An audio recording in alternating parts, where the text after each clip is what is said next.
अस्सलाम वालेकुम नाजरीन, वेलकम टू द शो बात कारोबार की। मैं हूं आपकी मेज़बान नताशा हसीब। नाजरीन, मार्केट की बात करें तो आज के दिन वीक का लास्ट डे देखा गया। कुछ हम कह सकते हैं करेक्टिव मोड को मार्केट ने फर्दर आज के दिन भी वही सेंटिमेंट्स को कंटिन्यू किया, लेकिन मार्केट के अंदर एक फ्लैट नोट विटनेस किया गया। हम ये नहीं कह सकते कि करेक्शन या डाउनफॉल दिखाई दिया। एक cautious stance is the right word कि कॉशियसली आज इन्वेस्टर्स की पार्टिसिपेशन देखी गई, एक्टिविटी भी बहुत लो और डल विटनेस की गई। साथ साथ अगर हम बात करें जो एक पार्टिसिपेशन एंथुजियाज्म मार्केट के अंदर देखा जा रहा था कि अब फ्रेश बाइंग होगी, लोग आएंगे और मार्केट के नंबर्स स्ट्रांग हो रहे हैं। आज के दिन थोड़ा सा साइड लाइन इन्वेस्टर्स रहे और साथ साथ हम ये भी कह सकते हैं कि बाइंग अपॉर्चुनिटीज़ या फिर मार्केट के अंदर ज़्यादा जो एक्टिविटी है वो भी काफ़ी डल दिखेगी। तो lack lustre behaviour is the right आज के दिन देखा गया और साथ साथ वैल्यू भी काफ़ी डाउन साइड पर देखी गई है। डेली बेसिस पे हम 6 बिलियन एंड देयर अबाउट काम होता हुआ देख रहे थे, लेकिन आज के दिन हम कह सकते हैं कि 3 बिलियन के करीब करीब में जो है वो काम हुआ है मार्केट के अंदर, रेडी मार्केट के अंदर। इट मीन्स कि यहाँ पर थोड़ा सा जो है वो कॉशियस स्टैंस या रिलक्टेंसी देखी जा रही है इन्वेस्टर्स की जानिब से। होपफुली मंडे से फ्रेश बाइंग या मंडे से जो नंबर्स हैं जो कि एक लेवल्स एक्सपेक्टेशन है वो विटनेस किए जाएंगे। फर्स्ट सेगमेंट देखते हैं।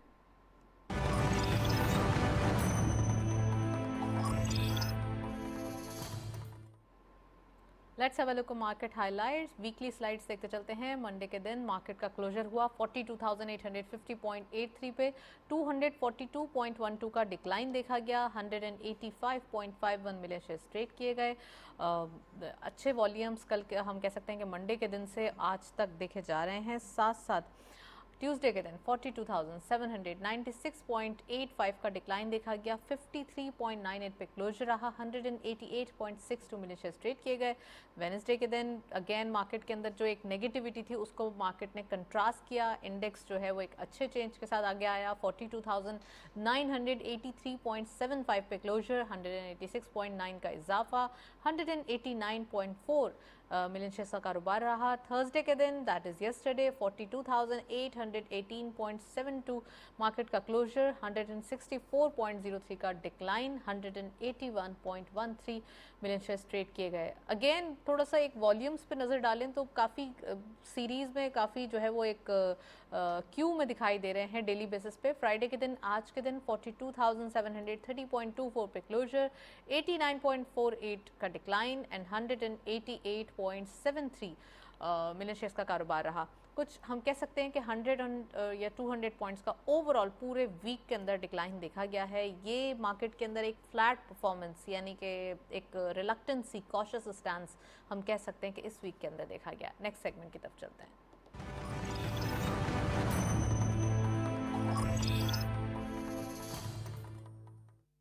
टॉपिक ऑफ द डे में आज हम बात करेंगे पूरे हफ्ते की weekly performance, economic performance, fundamentals और ट्रिगर्स। क्या आने वाले जो अपकमिंग ट्रिगर्स हैं वो कौन कौन से हैं जिसकी वजह से market as well as economy बढ़ती हुई दिखाई देगी। ओवरऑल फंडामेंटल्स हमारे पास कितने ज़्यादा स्ट्रांग हैं, क्या उसको सेंटिमेंट्स हर्ट कर रहे हैं इकोनॉमिक पॉइंट ऑफ व्यू से, वो भी हम डिस्कस करेंगे। मॉनेटरी पॉलिसी की अनाउंसमेंट है नेक्स्ट वीक फ्राइडे के दिन, तो उसकी क्या फोरकास्ट है वो भी हमारे गेस्ट होंगे, उनसे पूछेंगे। और साथ साथ फोकस हमारा किस चीज़ पे होना चाहिए, प्रायोरिटीज़ कौन सी होनी चाहिए, तो ये आज हम डिस्कस करेंगे। We have very exclusive panel, उनको खुशामदीद कहते हैं। We have here Shamsul Islam sahab, आप इंडस्ट्रियलिस्ट भी हैं और इकोनॉमिस्ट भी। अस्सलाम वालेकुम sir, welcome to the show. और हमारे साथ मौजूद हैं डॉक्टर आगा इमाद नबी साहब, आप इकोनॉमिस्ट हैं और एक्सपर्ट। अस्सलाम वालेकुम, वेलकम टू द शो। सो शम्स साहब, आपसे प्रोग्राम का बाकायदा आगाज़ करेंगे। सर, फंडामेंटल्स क्या क्या हैं हमारे पास, क्यों सेंटिमेंट सपोर्ट नहीं कर रहे, इकोनॉमिक नंबर्स जब थोड़ा सा अच्छे आने लगते हैं, ज़रा थोड़ी तेज़ी आने लगती है, बहुत चीज़ें बेहतर होने लगती हैं, तो अचानक से एक साइड लाइन, एक फ्रेजाइल सिचुएशन क्रिएट हो जाती है ऑटोमेटिकली, वाई? देखिए, बुनियादी तौर पे पाकिस्तान की जो इकॉनमी है उसके फंडामेंटल्स में करेक्शन करने की ज़रूरत है, जो कई डिकेड से नहीं की गई। और आज से ख़राबी नहीं हुई, ख़राबी कोई आपकी 70 से चली आ रही है, 80 में चली आ रही है। और हमने अपने जो बेसिक जिस पे इकॉनमी चलती है उसके अंदर क्या होता है कि एक आपका जो है इंडस्ट्री को काम करने के लिए फाइनेंस की ज़रूरत होती है। तो वो फाइनेंस कहाँ से आता है, जब आम सेविंग जो आपकी सेविंग टू जीडीपी है वो ज़्यादा हो। एज़ कम्पेयर्ड रीजनल पेयर्स हमारी सेविंग टू जीडीपी बहुत ही कम है। फिर जब सेविंग टू जीडीपी आपकी कम होगी तो आपकी इकोनॉमी जो है इन्वेस्टमेंट जो टू जीडीपी वो ऑटोमेटिकली कम होती है। वो भी हम रीजनल पीयर्स के मुकाबले में हमारे बहुत ही कम हुई, क्योंकि 19% के करीब 18-19% चलती है। इसी तरह से आप देखें कि फिर प्राइवेट सेक्टर जिसकी प्रोडक्टिविटी जो है, जिसके ऊपर आपका रेवेन्यू का सारा दारोमदार होता है, जिसने एक्सपोर्ट करना होता है, जिसने प्रोडक्टिविटी को बढ़ाना होता है, उसके जब क्रेडिट जो है वो इतना लिमिटेड होगा कि अराउंड 20% उसके पास क्रेडिट आए और 80% पब्लिक सेक्टर उसको ले जाए, तो फिर आपके पास जो है प्रोडक्टिविटी भी नहीं बढ़ती। और ये बेसिक वजह है कि आपका जिस स्ट्रक्चर, जिस फंडामेंटल्स पर खड़ा हुआ है वो इतना वीक है कि उसके अंदर जब भी आप कुछ उसको स्टीम करने की कोशिश करते हो तो फिर एकदम से आपको लगता है कि मार्केट रिवर्स हो गई या आपकी कुछ डिक्लाइन आ गई। बीच में आपने देखा था एक्सपोर्ट्स पाकिस्तान की बढ़ रही थी, लेकिन जैसे ही, क्योंकि हम अब एक फाइनेंशियल क्राइसिस से गुजर रहे हैं, आईएमएफ के प्रोग्राम से गुजर रहे हैं और हमें आईएमएफ के प्रोग्राम की कंडीशंस को पूरा करना है। अब वो आपको यही कहता है कि जो आप अपनी इकोनॉमी को ठीक करने के लिए जो ब्लीडिंग हो रही है, जो आप सब्सिडीज़ दे रहे हो, उसको कम से कम करो और अपनी इकोनॉमी को हेल्दी फुटिंग पे खड़ा करें, ताकि आपका जो एडिक्शन जो है इंडस्ट्री की, जो बिजनेस की, फाइनेंस के लिए या सब्सिडीज़ के लिए, वो ख़त्म हो और वो जो है कम्प्लीटली फिट होकर मार्केट में कम्पीट करें। लेकिन हमारे यहाँ क्योंकि एडिक्शन 60s से हमने डाली हुई थी कि हम रिबेट भी दे रहे थे, हम लोगों को इंसेंटिव दिए चले जा रहे थे और वो ख़त्म नहीं किए, वो आज तक हमने चलाए रखा। तो अब बुनियादी वजह यही हुई कि आपकी, जब आप देखते हो ना कि एक्सपोर्ट क्या हो रही, तो आपके पास 2 सेक्टर एक्सपोर्ट परफॉर्मेंस कर रहे होते हैं। नंबर 1 आपका टेक्सटाइल है और उसके बाद राइस का आपके पास आता है, लार्जेस्ट जो एक्सपोर्ट है। उन्हीं दोनों के ऊपर जो है वो एग्रीकल्चर के साथ बेस करती हैं, हाई वैल्यू भी नहीं है उसकी और उसमें कोई ज़्यादा वैल्यूएशन नहीं हुई। इसकी वजह से आपकी जब इंटरनेशनल मार्केट कभी डाउन होती है, इस वक्त जो है रिसेशन स्टार्ट हो चुका है। हमारी मार्केट, हम जो एक्सपोर्ट करते हैं वो यूएसए को, यूरोप को एक्सपोर्ट करते हैं, यूके को करते हैं। तीनों जगह बहुत बुरा क्राइसिस आया हुआ है। वहाँ पर इन्फ्लेशन कोई 41% तो यूके का इन्फ्लेशन चला गया। यूएस का इन्फ्लेशन अभी थोड़ा कूल डाउन हुआ है। उन्होंने इंटरेस्ट रेट इतना ज़्यादा बढ़ाया कि वहाँ पर जो कैपिटल फ्लाइट थी दुनिया, जैसे हमारे जैसे ममालिक से डॉलर की, वो भी यहाँ से निकल गई। तो लोग जो है अब फिर जाहिर है जहाँ पर इंटरेस्ट रेट बढ़ेगा तो वहाँ पार्क करेंगे। तो एक जो आपके पास जो मार्केट में जो आपका जो ना जो ब्लड होना चाहिए था इकोनॉमी को रन करने के लिए, उसकी कमी होगी तो फिर आप एकदम से नीचे आओगे। हमें अपने फंडामेंटल ज़रूर तेज करने चाहिए, बेहतर करने चाहिए। इस वक्त हम स्टेबलाइजेशन के उस पर चल रहे हैं, लेकिन आगे लगता है कि हालात बेहतर हो जाएंगे, क्योंकि जो अभी आपका जो 1.1 बिलियन का जो अराउंड आपने पेमेंट करनी है यूरो बॉन्ड की, 5 दिसंबर को ड्यू हो रही है, उसकी तो पेमेंट आराम से हो जाएगी। लेकिन जो मार्केट आपको जो दिखा रही है कि सीडीएस आपका जो है अगले जो 5 साल के लिए आपने दिया हुआ उसके ऊपर जो है काफ़ी बढ़ गया है, तो वो तो मार्केट के सेंटामेंट्स होते हैं कि जब वो देखते हैं बहुत 5 साल के बाद जब ड्यू होगा तो पता नहीं क्या से क्या हो जाएगा। लेकिन आप इमीडिएटली देखें तो पाकिस्तान में बेहतरी आ रही है। आपको चाइना ने बेल आउट किया, आपको चाइना ने आपने अभी भी हेल्प आउट किया, इसी तरह से आपके पास चाइनीज इन्वेस्टमेंट भी आ रही है। फिर सऊदी अरब ने भी आपको ऐलान किया कि वो रिफाइनरी का काम कर यहाँ लगाना चाह रहे हैं, बलूचिस्तान से उन्होंने हब की तरफ शिफ्ट करने की कोशिश की। तो ये एक अच्छी साइन है कि पाकिस्तान में अगर आप देखें कि माजी की हुकूमतें, उसमें रिफाइनरीज की बहुत बातें हुई हैं, रिफाइनरी की पॉलिसी भी बन गई, लेकिन वो वजीर उनको पढ़ ना सके और उसके बाद आप देखें अब ये प्रैक्टिकली अब सऊदी अरब आ रहा है। It's a good sign for Pakistan economy.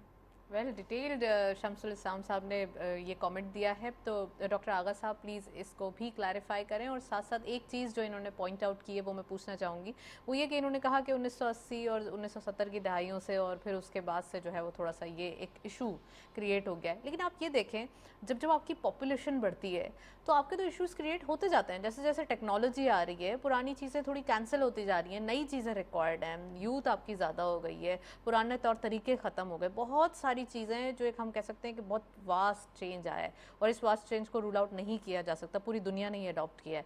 क्या समझते हैं आप, हमें किस प्रायोरिटी पर जाना चाहिए, कहाँ हमारा फोकस होना चाहिए? बेसिकली जो फंडामेंटल्स की बात हो रही थी, मैं उसे थोड़ा सा एलाबरेट करूंगा कि पाकिस्तान की जो इकोनॉमी है वो स्टैंड करती है 3 चीज़ों पे।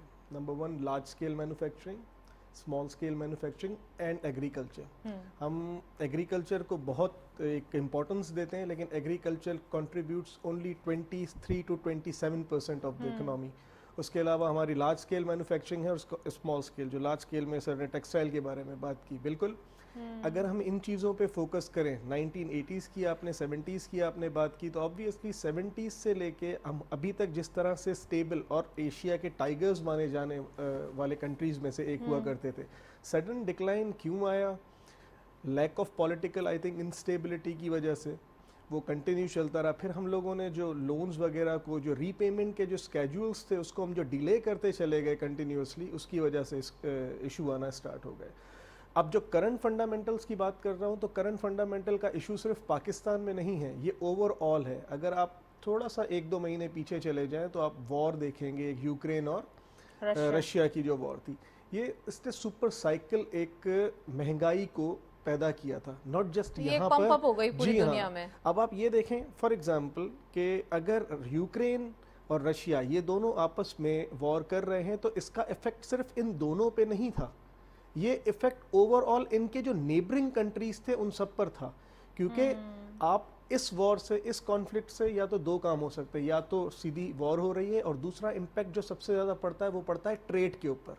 राइट। अब जब आप ट्रेड कर रहे हैं एक दूसरे से, ऑब्वियसली अब जो यूक्रेन को चीज़ चाहिए थी यहाँ से वो डिलीवर नहीं हो रही है चीज़, तो एक इशू क्रिएट हो गया कि अब वो कहाँ पे जाए। और इसी तरह से रशिया से जो कुछ पेमेंट्स दी जाती थी सेंट्रल एशिया को और बाकी मुल्कों को, जो रेमिटेंसेस के तौर पे या बाकी चीज़ों के तौर पे पैसे दिए जाते थे, वो भी ट्रिकल डाउन हो गए। और इस पूरे सिचुएशन में पाकिस्तान भी इन चीज़ों में एक इफ़ेक्ट हुआ बहुत ज़्यादा, क्योंकि पाकिस्तान इंपोर्ट बहुत ज़्यादा करता है। उसका रीज़न यही है कि एनॉर्मस इंपोर्ट है पाकिस्तान की। एक्सपोर्ट हमारी कुछ उस टाइम से कम थी, लेकिन उसके हिसाब से भी आप देखें कॉन्क्रीट स्टेप्स, हम हमेशा लॉन्गर विजन की तरफ जाएं, शॉर्टर विजन ना रखें। और ये जो गवर्नमेंट थी वो कंटिन्यूसली थ्रू आउट कोशिश ये कर रही थी कि हम लॉन्गर प्लान की तरफ जाएं ताकि सिस्टम लॉन्गर चल सके। हम अगर शॉर्ट बेबी स्टेप्स लेंगे तो बेबी स्टेप्स में हम अपने सिर्फ करंट डेफिसिट को पूरा कर सकते हैं, ओवरऑल ट्रेड लेकिन हमें कुछ कंप्लीट नहीं हो सकता। इंस्टेंट जो स्टेप्स हैं वो भी रिक्वायर्ड थे, क्योंकि जब आप इतने शटर इतने ज़्यादा आगे पीछे हो रहे होते हैं चीज़ें, तो इंस्टेंटली आपको उसको रोकना होता है ना। जैसे कि ऑब्वियसली शम्स साहब ने कहा कि जहाँ ब्लीडिंग हो रही होती है सबसे पहले उसको रोकना है, फिर बाद में पेशेंट को ट्रीट करना है। उसके लिए भी हम लोगों ने काम स्टार्ट किया था। आपने रिसर्च, इनोवेशन एंड कमर्शलाइजेशन की बात की थी। हमने क्या किया, एसएमईज को यहाँ पे बहुत हमने पावरफुल किया और हमें यहाँ पे करना चाहिए। जैसे यूएसए हो गए, यूके हो गए, ये दोनों कंट्रीज जो डेवलप्ड कंट्रीज हैं, ये फोकस करते हैं एसएमईज के ऊपर। एसएमईज को क्या करते हैं, ये लोग इंसेंटिवाइज करते हैं। पाकिस्तान में भी ये ट्रेंड स्टार्ट हो चुका है Right. और इन चीज़ों के ऊपर काम किया जा रहा है कि एसएमईज को इंसेंटिवाइज करें, ताकि जो मेन हमारा प्रॉब्लम है, जैसे आज जो मेन प्रॉब्लम है वो पावर आउटरीच का, अगर आप देखें तो इलेक्ट्रिसिटी का बहुत, अगर हम इन छोटे छोटे एसएमईज को सिर्फ पावर्स दिए जाए, इंसेंटिवाइज करें, और पाकिस्तान का एनवायरनमेंट वर्ल्ड बैंक के हिसाब से फेवरेबल एनवायरनमेंट है सोलर के हिसाब से, अगर हम एसएमईज को इंसेंटिवाइज करें, छोटे छोटे प्लांट्स लगाएं, नॉट जस्ट यहाँ Right. पर, उन जगहों पर जहाँ पर जो छोटे छोटे शहर मौजूद हैं, ताकि ये इलेक्ट्रिसिटी वहाँ पे प्रोड्यूस करें। राइट, पॉइंट अगेन शम्स साहब, इन्होंने कहा इंसेंटिवाइज करें, अगेन इंसेंटिव, अगेन सब्सिडी, दोबारा फिर वही एडिक्शन जो कि आपने पॉइंट आउट पहले की है। आप क्या समझते हैं, इंसेंटिव्स के बजाय अगर हम अपनी पॉलिसीज़ का तरीक़ाकार दुरुस्त कर लें, या फिर ऐसी पॉलिसीज़ बनाएं जिसमें उन्हें छोटे छोटे लोन दे दी जाएं, उन्हीं को पेमेंट करनी है, सब कुछ उन्हीं को करना है, बस एक एक फ्लेक्सिबिलिटी दे दें एज़ कम्पेयर टू इंसेंटिव्स और सब्सिडीज़। देखिए जी, पाकिस्तान की जो इंडस्ट्री को जो इतना ज़्यादा जो है कम्पिटिटिव जो रीजनली नहीं बनने दिया, उसकी मेन वजह यही थी कि इंसेंटिव का एडिक्शन शुरू से ही लगा दिया गया था। 60s में ये इंजेक्शन लगा और आज तक इंजेक्शन लग रहा था। और उस वक्त तक जब तक आप ये इंसेंटिव देते रहोगे और इनको मार्केट में जो है जो एरिना है उसके अंदर आपको मुकाबले के लिए तैयार नहीं करोगे हेल्दी फुटिंग पे, तो ये नहीं कर पाएंगे। इसके लिए आपको बेहतर ये है कि आप इनको एक एनवायरनमेंट दो, लेवल प्लेइंग फील्ड दो। जैसे आपकी गैस की बात होती है, इस वक्त गैस का क्राइसिस आ रहा है, लोड शेडिंग स्टार्ट होना शुरू हो गई है, इंडस्ट्री को गैस नहीं मिल रही, तो आप उसकी ये जो पॉलिसी आपने प्रायोरिटी नंबर 1 पे रखा हुआ है, डोमेस्टिक के घर के चूल्हे के अंदर सारा दिन गैस चले, घर के अंदर 2 दफ़ा आपने अगर शावर लेना है तो आपका पूरा दिन आपका जो है गीज़र चलता रहे, तो ये एक ज़िया है एनर्जी का। पाकिस्तानी गैस को हमने बहुत बुरी तरीके से माजी की जो पॉलिसीज़ थी उसके अंदर हमने इसको ज़ाया किया। अब आपको जो है वेटेड एवरेज कॉस्ट के ऊपर गैस को लाना चाहिए। आप जो एक कैलकुलेट कर लो और उसके ऊपर आपको उसकी प्राइसिंग करो। इसी तरह से आपको जो घरों को है, दुनिया के अंदर मेजॉरिटी ऑफ कंट्रीज में जो है वो पाइपलाइन के जरिए गैस नहीं दी जाती, वो उनको एलपीजी सिलेंडर्स लगाए जाते हैं, घरों के बाहर लगे होते हैं, किचन के अंदर आपका उसका कोई वास्ता नहीं होता।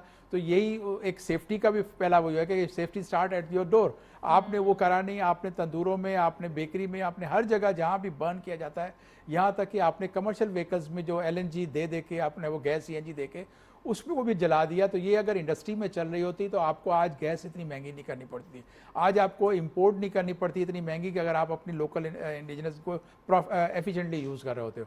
तो आप अपनी सेक्टर को, इंडस्ट्री को, बिजनेस को हेल्दी कंपटीशन दो और उनको को ग्रो अपने ऊपर, आप इंसेंटिव खत्म करो, लेकिन उनके ऊपर अनड्यू जो आप बर्डन करते हो ना एक इंडस्ट्री का दूसरी पे डालते हो।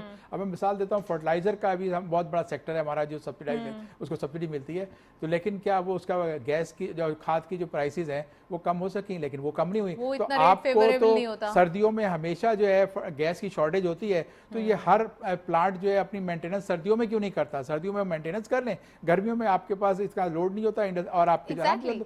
ये छोटी सी अच्छा, ये चीजें छोटे स्विच से करनी है। सजेस्टिव मेजर्स हैं जो हमारे प्रोग्राम में अक्सर ये एनालिटिकल व्यूज मौजूद होते हैं, अगर इससे ही थोड़ा सा लर्न कर लिया जाए। और एक बात और जो कि मैं शम्स साहब की कहना चाहूँगी कि इन्होंने कहा कि वेस्टेज पे कंट्रोल करना चाहिए, जैसे कि गैस का ज़या या और भी चीज़ों का। सो मेरे फादर लेट वो कहा करते थे कि बेटा जी कोई चीज़ ज़ाया नहीं करनी है, जो भी चीज़ आप ज़ाया करोगे वो आपकी लाइफ से माइनस हो जाएगी। तो गैस ऑब्वियसली अब हम देख रहे हैं कि अब शॉर्टेज देखी जा रही है, लोड शेडिंग गैस की हो रही है। नताशा, मैं इस पे आपको एक और बड़ी अच्छी याद जो आपने बात की है वेस्टेज के ऊपर, हमारी इंडस्ट्री जब भी कोई मॉडल बनाती है ना, तो हम ये देखते हैं कि हम ये चीज़ बना के इसका जो वेस्टेज है उसको कैलकुलेट नहीं करते। चाइना ने जो अभी जो 30 सालों में जो तरक्की की है और जो सेकंड इकोनॉमिक सुपर पावर बना है, उसका पहला मॉडल स्टार्ट वहीं से था कि ये जो वेस्टेज निकलेगी इसको कैसे यूज़ करेंगे। गन्ने की बगास की मिसाल देता हूँ, पाकिस्तान में मैंने बड़े शो इस पर किए थे कि जाके फिर इंडस्ट्री ने बगास से अपनी इलेक्ट्रिसिटी प्रोड्यूस करना शुरू कर दी। वो इस बगास को लिक्विड में कन्वर्ट करके उसका फाइबर बना रहे हैं, सिंथेटिक फाइबर जो मैन मेड फाइबर है वो बना रहे हैं। सब्जियां जो सब्जी मंडियों पे आपके ढेर लगे होते हैं वो उसको लिक्विड फॉर्म में ट्रांसफर कर रहे हैं। हम तो सब्जी मंडी पे जाके बायोगैस का प्लांट नहीं लगा सके कि हमारी जो सब्जी मंडी की मैनेजमेंट है, जो वेस्ट होता है, छोटी छोटी चीजें हैं, ये इतने ऐसे मॉडल हैं। लेकिन एक बस क्या है उसमें कि थोड़ी सी आपकी खराबी है कि कुछ लोग ऐसे ठेकेदाराना माइंड के भी लोग आ जाते हैं, वो कहते हैं बड़ा प्रोजेक्ट करो ताकि हमारा भी काम बने। तो ये हमें छोटे छोटे मॉडल्स के ऊपर, हमारी इकोनॉमी इतनी बड़ी नहीं है। देखें हम जो है कोई 360-62 बिलियन की हमारी जीडीपी साइज है, प्रोडक्टिविटी हमारी बहुत कम है। तो उस सूरत हाल में हम जब भी कोई बड़ा मेगा इंफ्रास्ट्रक्चर प्लांट कोई प्लान करते हैं तो वो हमारे ऊपर डेट बढ़ाता है। आपको छोटे पे काम करना है। शम्स साहब, एक और चीज़ जो मैं आपसे ही आपकी मौजूदगी का फ़ायदा उठाते हुए पूछना चाहूँगी, जैसे अक्सर हमारे प्राइम मिनिस्टर साहब अभी कतर का जब दौरा हुआ था तो उन्होंने एक ये बात उन्होंने एक रिक्वेस्ट की थी और उन्होंने कहा था कि हमारा जो कोटा है, जो हमारी वर्किंग लेबर आपके पास आती है और डिफरेंट लेबर्स आते हैं, उनको भी बढ़ाया जाए। लेकिन वहाँ पर उन्होंने 250 या 350 जो हमारा पहले कोटा था उसको उठा के उन्होंने 800 कर दिया। लेकिन यहाँ से जो एक चीज़ें गई या यहाँ से जो मैनेज हुआ वो प्रॉपरली काम नहीं हुआ, तो वो 800 जो कि एक मैक्रो लेवल पर बात की गई थी और फ़ायदा उठा सकते थे, वो यहाँ पर माइक्रोस पे पूरी नहीं हुई। तो इसके बारे में बताइए कि बहुत कोशिशें की जाती हैं और अपर साइड पे बहुत हो जाता है, लेकिन एक आपको पता है, जैसे आपने बोला ठेकेदाराना निज़ाम, वो भी थोड़ा सा माइंड सेट चेंज करने की जरूरत है। देखो इसमें पता है क्या है कि हमारी जो 70s में हमने जो स्टार्ट किया ना मैन पावर को एक्सपोर्ट करना, तो उस वक्त हम आम मजदूरों को बेचते थे। एग्रेरियन इकोनॉमी में जो लोग काम करते थे उनके पास इनकी इनकम नहीं थी, जाओ भाई सऊदी अरब चले जाओ, दुबई चले जाओ, अबू धाबी चले जाओ, यही हमारा एक ट्रेंड रहा था। हमने स्किल्ड लेबर की एक्सपोर्ट नहीं करी। अगर आप इसके ऊपर जो आप देखें ना, आपका नेफ्टा है, टेफ्टा है, ये जो वोकेशनल ट्रेनिंग इंस्टीट्यूट हैं, इनको ट्रेन करके अपनी लेबर को एक्सपोर्ट करना चाहिए। हमारे पास आप अगर इलेक्ट्रिशियन ढूंढो तो आपको 10,000 आपको मिल जाएंगे मार्केट में, लेकिन किसी एक के पास भी सर्टिफिकेशन नहीं होगी कि वो सर्टिफाइड इलेक्ट्रिशियन है। इसी तरह से आपके पास दूसरे जो हैं क्रेन ऑपरेटर, ये सर्टिफाइड नहीं है। तो आपको सर्टिफिकेशन देनी है। बांग्लादेश ने इसी रीजन में होते हुए हमसे अलग हुआ, उसने एजुकेशनल अपनी वोकेशनल इतनी ट्रेनिंग बढ़ा दी, डिप्लोमा करके उनके जा रहे बंदे, और जो हमारा जो $1,200 रेमिटेंस भेजता है एक आम बंदा, उनका $3,000-4,000 भेजता है। आप फिलिपीन का देख लो, फिलिपीन की आपसे ज्यादा 7.5 लाख मैन पावर गई है और वो हमसे ज्यादा एक्सपोर्ट रेमिटेंस भेज रहे हैं। इंडिया की तो चलो नंबर्स बहुत हुए हैं 85 मिलियन, लेकिन उनके मुकाबले में तो हमारा अगर रेशो देखो तो हमारी तो कोई अब इतने ज़्यादा लोग ओवरसीज काम नहीं कर रहे हैं इंडिया के मुकाबले में, लेकिन फिर भी हमारा 30-31 बिलियन का है। इसके ऊपर अभी गवर्नमेंट को एक इंसेंटिव प्लान लाना पड़ेगा। मैं थोड़ा सा आपको टाइम ले रहा हूँ, वो ये कि हमें डॉलर की ज़रूरत है और डॉलर दो तरीके से ही आता है, एक एक्सपोर्ट और दूसरा आपकी ओवरसीज रेमिटेंसेस। रेमिटेंस जो भेज रहा है उसको इंसेंटिव दो, और वो जो भेजने वाला है उसको इंसेंटिव दो, ना कि बैंकर्स को दो। बैंकर को आपको 4-5 रुपए दे। पॉइंट आपने ये बात कही है और ये बहुत ही अच्छी बात है। वो 350 यानी कि 3,50,000 से 8 लाख की बात करके आए और वो अभी हम 350 भी पूरा नहीं कर पाए। तो दिस इज द एक यहाँ पर माइन्यूट मिस्टेक्स हैं जो बहुत डेंट करती हैं। डॉक्टर साहब प्लीज आप इस पे कमेंट करें कि इस पे ये कहूँगा कि हम लोग जब एक्सपोर्ट्स के बारे में बात करते हैं तो हम वो चीज़ यहाँ पर बनाए जो हम बाहर बेच सकें। फॉर एग्जांपल जो हमारे जीडीपी में कंट्रीब्यूट कर सके। For example if we are making, अगर हम यहाँ पे कोई बिल्डिंग बना देते हैं, एक प्लॉट लिया हमने, बिल्डिंग बना दी, तो व्हाट वी आर डूइंग, हम उसकी लोकली डिमांड क्रिएट कर रहे हैं। यूएस, कनाडा या यूके से बैठा हुआ शख्स यहाँ पे आके परचेज नहीं करेगा, अगर करेगा भी तो थोड़ी सी हिंड्रेंस होगी, उसको थोड़ा सा कॉशियस होगा वो परचेज करने के लिए। एक एग्जांपल आपकी ये है। और वो जब अगर मैं लूँगा कोई प्लॉट या मैं कोई घर लूँगा तो या दो ऑप्शन से लूँगा, आप लेंगे या कोई नॉर्मल सा बंदा लेगा तो सिर्फ उसको एक ऑप्शन से लेगा, वेदर या तो वो रेंट ले सके, सेकंड ऑप्शन कुछ देर होल्ड करके उसे सेल ऑफ कर सके। सेल ऑफ करने के बाद जी कैपिटल गेन के बाद फिर वो जो चीज़ टैक्स में जाएगी। और जब बड़ा इन्वेस्टर लेगा तो फिर वो क्या करेगा, एक प्लॉट पे 10 फ्लैट्स खड़े करेगा, उन फ्लैट्स को सेल ऑफ करेगा। सेल करने के बाद वो एक मामूली सी रकम जो है आपके टैक्स उसमें जमा करवाएगा, जो सिर्फ उसके अपने पॉकेट में ज़्यादा जाएगी, गवर्नमेंट के हिसाब में कम जाएगी। तो एक यहाँ पर हमें लोकली जो चीज़ें हैं वहाँ पे डिमांड नहीं क्रिएट करनी चाहिए। उसका एक दूसरा भी एक इशू ये है, एक दूसरी एग्जाम्पल भी मैं आपको इसकी दे देता हूँ। जैसे हमारी शुगर इंडस्ट्री है, हमारी शुगर इंडस्ट्री बहुत ज़्यादा प्रोड्यूस करती है शुगर यहाँ पर, लेकिन हम क्या कर रहे हैं, हम लोकली डिमांड क्रिएट कर रहे हैं। अगर हम यहाँ से चीज़ें रख के एक्सपोर्ट करें और वहाँ से रेवेन्यू एक जनरेट हो, ताकि ऑटोमेटिकली ये जो लेकिन रेगुलरली आपने कहा कि हम यहाँ पे लोकल डिमांड क्रिएट कर रहे हैं, तो लोकल डिमांड ऑब्वियसली फुलफिल तो करनी होगी ना। अगर यहाँ डिमांड को फुलफिल ना किया जाए तो फिर यहाँ रेट हाइक हो जाएगा। मैम ऐसा नहीं होता है, हम यहाँ पर ऑब्वियसली उतना ही प्रोड्यूस कर रहे होते हैं जितनी डिमांड होती है, पर लोकली हम कोशिश करते हैं कि ज़्यादा से ज़्यादा यहाँ सेल हो, ताकि यहाँ से ज़्यादा सेल होने में एक पता नहीं चलता कि कितना आप टैक्स पे कर रहे हैं। इफ एक किराने का स्टोर वाला कुछ पे कर रहा है या एक बड़ी कंपनी से कहीं जा रहे हैं, तो अगर वो 2 बोरी दिखा रहा है सेल करने के लिए, लिख एक रहा है, तो आपको ये कंफर्म पता नहीं चल रहा। अगर अब एक चीज़ को यहाँ से एक्सपोर्ट कर रहे हैं कहीं और जगह पे, तो ऑब्वियसली वो पूरा एक थ्रू प्रोसेस और प्रॉपर चैनल के थ्रू जाएगा, तो सारी चीज़ें डॉक्यूमेंटेड होंगी।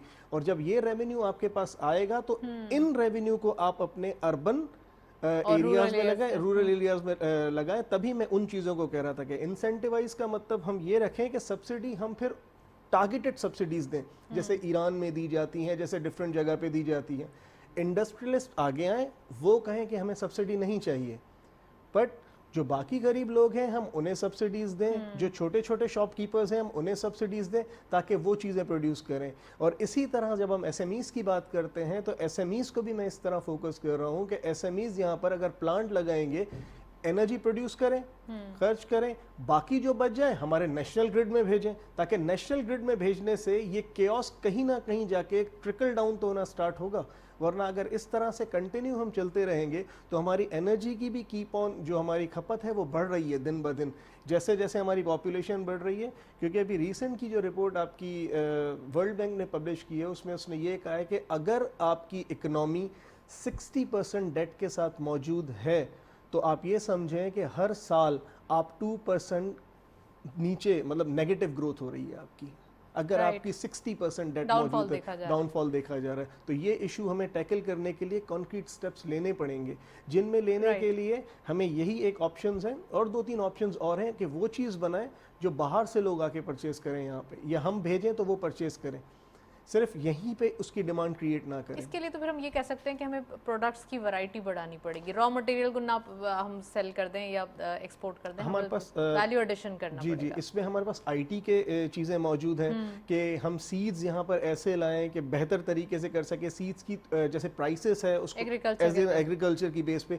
हम उन्हें कोशिश करें कि ऐसे वैल्यू एडिड चीज़ें एग्रीकल्चर में लाएं ताकि वो प्रॉस्पर कर सके और काम कर सके। राइट, मैं फिर आगे जो गुफ्तगू निकल जाएगी, मैं इसी गुफ्तगू से शम्स साहब आपसे पूछना चाहूँगी कि ये जो इन्होंने कहा है कि इंडस्ट्रियलिस्ट आगे आएँ और छोटे छोटे जगहों पे काम होना चाहिए, तो हम बारहा डिस्कस करते रहे हैं कि एसएमईज़ को प्रमोट करना चाहिए, और छोटे छोटे चाहे वो वाटर के हवाले से, रिजर्वेशन के हवाले से, या फिर एनर्जी क्रिएशन के हवाले से हो, तमाम चीज़ें अगर छोटी बुनियादों पे की जाएंगी तो ही कामयाबी मिल सकती है। बहुत ही आप सोचेंगे कि एलएसएम पे करें तो वो आप फ़ौरन जादू की छड़ी से नहीं कर सकते।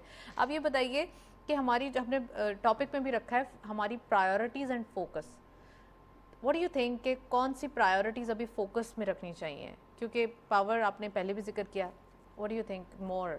देखें जी, इमीडिएटली तो आप ये कोई क्राइसिस आपका जो है वो डॉलर का क्राइसिस है। डॉलर स्टाफ कंट्री होकर रह गए हम, हमारे पास डॉलर की कमी है। हमारी एक्सपोर्ट्स भी अगर आप देखें तो वो भी डिक्लाइन की तरफ जा रही हैं। हमारी रेमिटेंस जो है वो भी मंथली जो आती थी उस पर भी डिक्लाइन आ गया। तो सबसे पहला जो सबसे नंबर 1 प्रायोरिटी है वो प्राइम मिनिस्टर साहब की वही होनी है कि डॉलर को हम कैसे ज़्यादा से ज़्यादा कर सकते हैं। हम जो है IMF की कंडीशंस को मीट करने के लिए बोरिंग भी कर रहे हैं, कमर्शियल बैंक के साथ भी फाइनेंस मिनिस्टर जो अभी दुबई में मुलाकातें कर रहे थे। तो हमें अपने डॉलर को बढ़ाने के लिए एक मैं बड़ा आसान सा आइडिया आपको दे देता हूँ। ये एक्सपोर्ट्स जो है ना आपकी और रेमिटेंस, इन दोनों को आप इंसेंटिव बेस इस तरह से करो कि आपकी किटी से 1 रुपया ना लगे।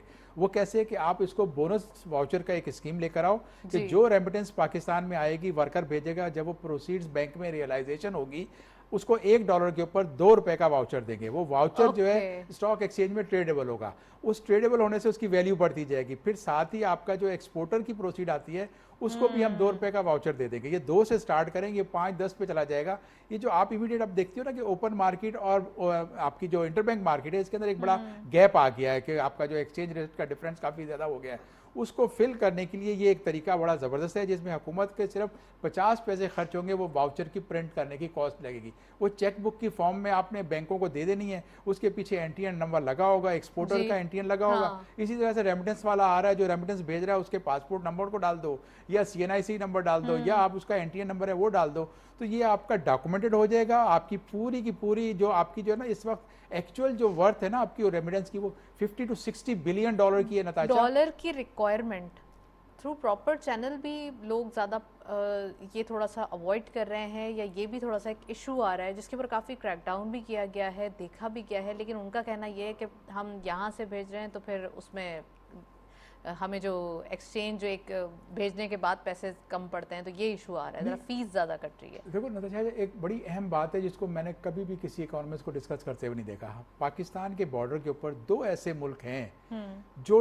डॉलर स्टाफ्ड कंट्रीज हैं, अफगानिस्तान और साथ में ईरान। इन दोनों को डॉलर नहीं मिलते, इनके पास डॉलर का बड़ा मसला है। और इनके आप देखेंगे तो आपकी जब से ये US निकल के गया अफगानिस्तान से, तो आपका जो है अफगानिस्तान को अब हम पालना शुरू कर रहे हैं। इसी तरह से जो है ईरान के पास भी नहीं है। तो ये 2 रास्ते जब तक आपके जो ड्रेन कर रहे हैं डॉलर की, वो आप बंद नहीं करोगे, प्लग नहीं करोगे, आपका डॉलर जो है कहीं नहीं रुकेगा। फिर दूसरा, आपको जब आप ऑस्टेरिटी मेजर करते हो ना और टाइटनिंग ऑफ बेल्ट करते हो, तो आपको ये करना है कि जी आपके जो अब लातदाद रिलीजियस एक पॉइंट ऑफ व्यू है, लेकिन लातदाद हम उम्रे करने जाते हैं, लातदाद हम हज कर रहे होते हैं, 5-5, 6-6 लोग हज बदल के नाम पे कई लोग कर रहे होते हैं। तो ये अमीर तरीन ममालिक भी हैं। हमारे नबी सल्लल्लाहु अलैहि वसल्लम ने एक हज किया था। हम एक हज एक उम्रा की पॉलिसी अपनाएं, फिर हम कहें जी आपने फॉरेन ट्रिप पे जाना है, एक ट्रिप साल में आपको एक्सचेंज मिलेगा, बाकी आप जो ये तो फिर अलग ही वो हो जाएगा। तो यहाँ तो एक नहीं, लोग 10-10 ट्रिप्स कर रहे होते हैं। तो मिसयूज है। मैं कह रहा हूँ ना कि हम अब वो छन्नी में लेकर आ रहे हैं। हम डॉलर कमा रहे हैं, रेमिटेंस आ रही है, एक्सपोर्ट कर रहे हैं, लेकिन दूसरे रास्ते से, एयरपोर्ट के रास्ते से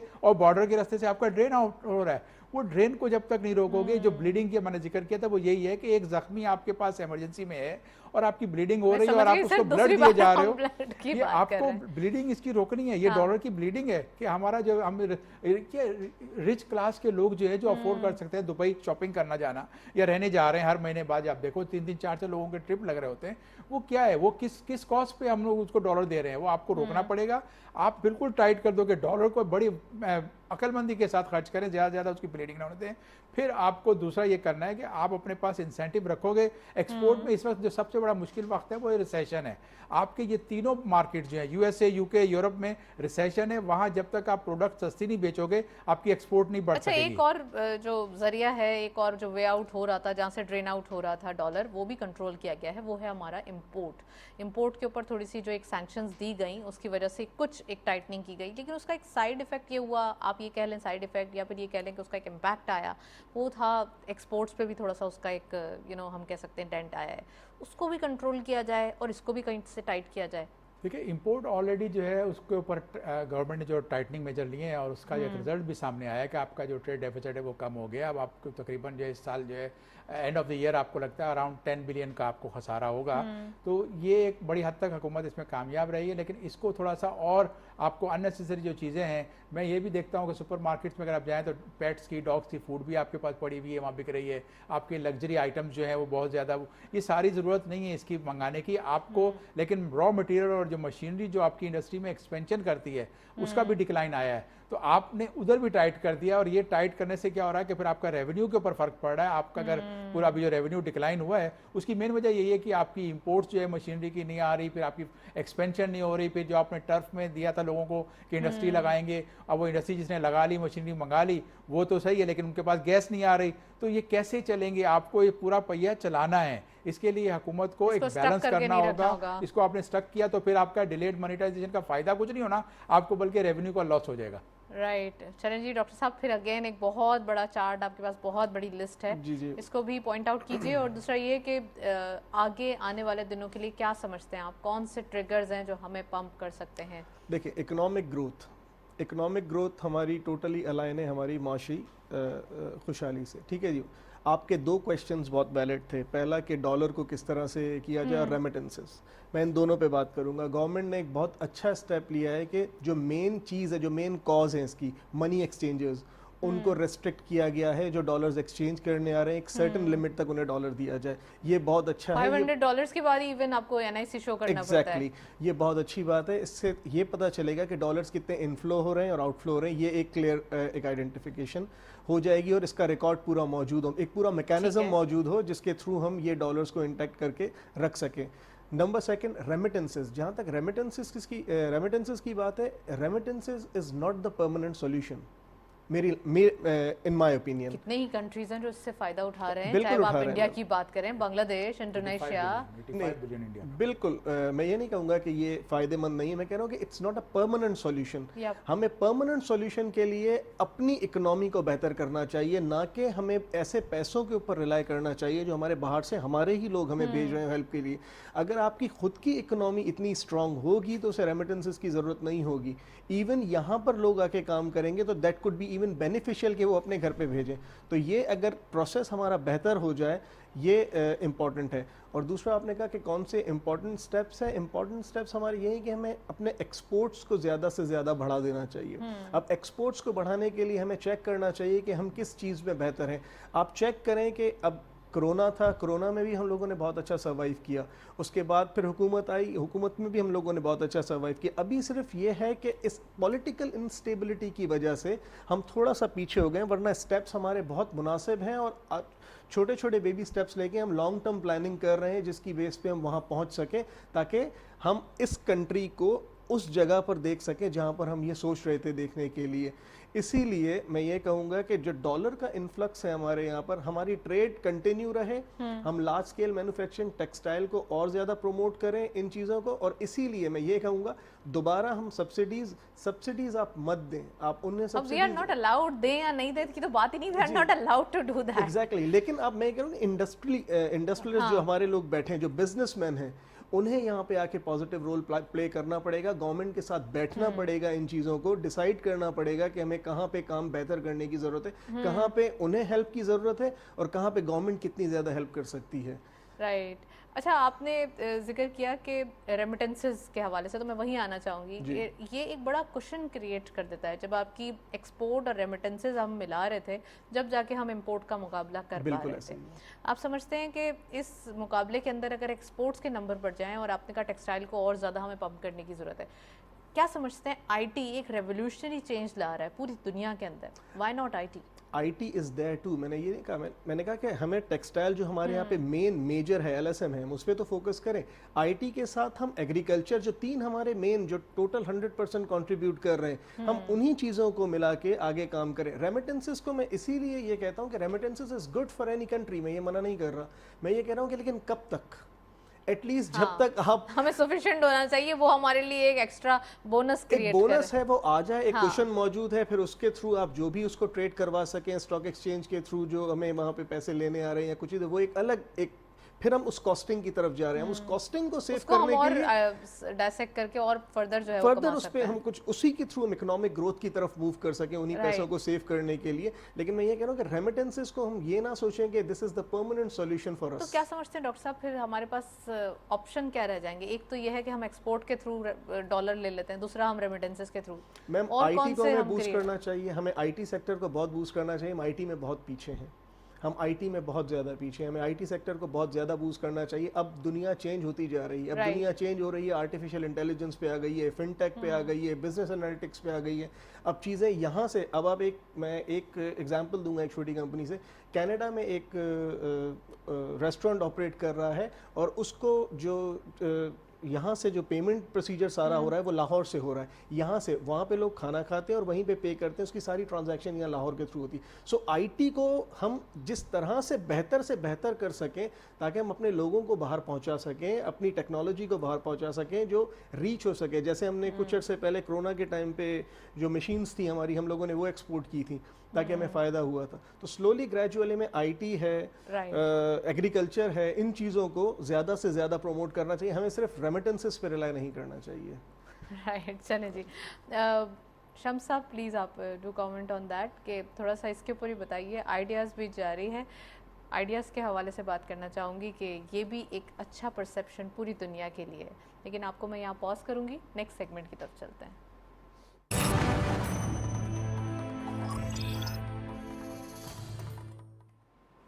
कमोडिटीज और फॉरेक्स के लेटेस्ट अपडेट। आज की मार्केट में गोल्ड की पर तोला प्राइस 1,58,200 रुपीज़, गोल्ड पर 10 gram 1,35,630 rupees, international gold rate पर हाउस $1,762.45, ऑयल WTI पर बैरल $81.32, ऑयल ब्रेंट क्रूड पर बैरल $89.24।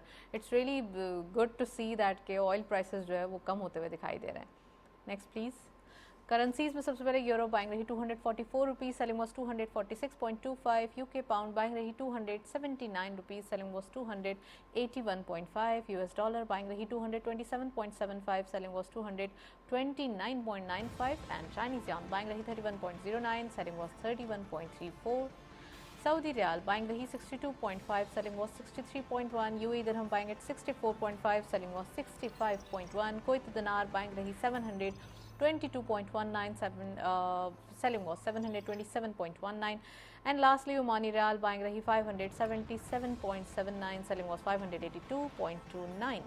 ये था फॉरेक्स और कमोडिटीज़ का लेटेस्ट अपडेट। एक चेंज ऑयल प्राइस में, it's a good sign for our import bill. जैसे जैसे इंटरनेशनली ऑयल प्राइस कम होगा, हमारा वेटेज इम्पोर्ट बिल कम होता हुआ दिखाई देगा, विच इज़ वेरी हेल्पफुल, क्योंकि पाकिस्तान की नीड ऑफ द आवर भी है और पाकिस्तान के लिए ज़रूरी है कि इम्पोर्ट बिल हमारा कम हो। शम्स साहब भी मौजूद हैं और डॉक्टर आगा भी। शम्स साहब, एक तो आइडियाज़ के हवाले से एक परसेप्शन वो जो कि पॉजिटिव परसेप्शन है, फॉरेनर्स पार्टिसिपेट किए यहाँ पर, 60 अबव कंट्रीज़ की पार्टिसिपेशन रही, 500 अबव डेलीगेशंस ने यहाँ पर जो है वो शिरकत की और आए। क्या समझते हैं आप, कितना इम्पोर्टेंट है जब वो जाके अपने कंट्रीज़ में हमारे मुल्क के बारे में बताएंगे?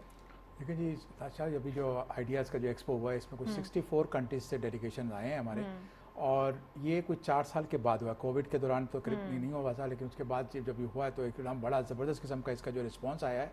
तो I think it's a good sign for Pakistan economy also कि हमारा परसेप्शन भी बेहतर होगा। 64 कंट्रीज़ के लोग आगे यहाँ से इतने दिन रहे हैं और इन्होंने डिस्प्ले किया। आज तो पब्लिक के लिए भी ओपन कर दिया गया है। तो यूएस के भी देखें जो है पार्टिसिपेंट्स भी आए, चाइना के भी थे और टर्की के भी थे, बहुत ममालिक से आए।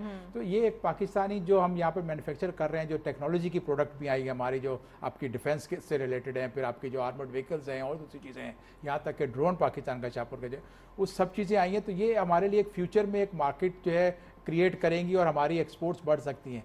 और हम हर वो ज़राए इस्तेमाल करने चाहिए जिससे हमारी विंडो के ऊपर प्रोडक्ट बिक रही है। अगर एक्सपोर्ट बढ़ रही है उसको इंसेंटिवाइज करके वाउचर के जरिए आप उसको बढ़ा दो, रेमिटेंस आपकी आ रही है उसको भी इंसेंटिव दे दो, उसको भी बढ़ा लो। फिर आपका आईटी का है उसको अगर बढ़ रही है तो आप उसको भी बढ़ा के टैक्स उस पर ख़त्म कर दो, क्योंकि ये बच्चे जो हैं आईटी के एक्सपर्ट जो हैं बड़े हमसे सबसे होशियार हैं, ये पेपल में पैसे जमा करा देते हैं। आपके पेपल में कोई $5 बिलियन के करीब पड़े हुए हैं जो पाकिस्तान में पेपल ना आने की वजह से नहीं आ पा रहे।